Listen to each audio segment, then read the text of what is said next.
गुजरात के राजकोट में जंतरी के दाम में बढ़ोतरी को लेकर बिल्डर एसोसिएशन ने मौन रैली निकालकर विरोध किया। गुजरात सरकार ने जमीन और बिल्डिंग के मामले में जंतरी के दाम काफी बढ़ा दिए हैं, जिसका आज पूरे गुजरात में विरोध हो रहा है। इसी के तहत राजकोट में भी राजकोट बिल्डर एसोसिएशन के साथ 10 और संगठनों ने मौन रैली निकाली, जिसमें 10,000 से ज्यादा लोग शामिल हुए।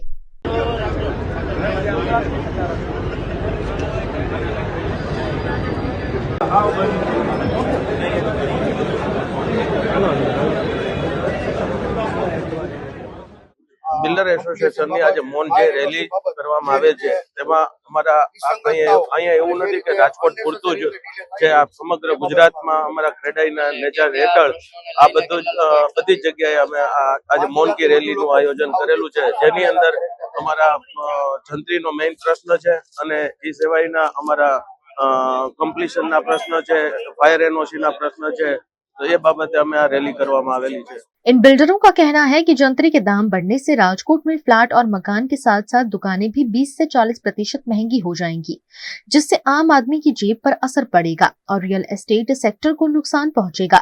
इस मामले राजकोट के जिला कलेक्टर को आवेदन देकर मामले में योग्य निर्णय लेने की मांग की गई है। जंतरी विसंगतता बाबते जे रजूआतो मळे छे એને ધ્યાને રાખી સરકારશ્રીએ ઓનલાઈન પોર્ટલમાં વાંધા સ્વીકારવાની પ્રક્રિયા ચાલુ કરી દીધી છે। અત્યાર સુધી રાજકોટમાં લગભગ 150 જેટલા વાંધાઓ આવ્યા છે અને એની ઊંડાણપૂર્વક તપાસ કરવામાં આવી રહી છે। લોકોની માંગને જોતા હવે ઓફલાઈન વાંધા સ્વીકારવાનું પણ ચાલુ કરી દેવામાં આવ્યું છે। તાલુકા મામલતદારશ્રીની કચેરી, ડેપ્યુટી કલેક્ટરશ્રીની કચેરી અને કલેક્ટર કચેરીમાં આ વાંધાઓ રજૂ કરી શકાય છે અને ઓનલાઈન પણ વ્યવસ્થા ચાલુ છે।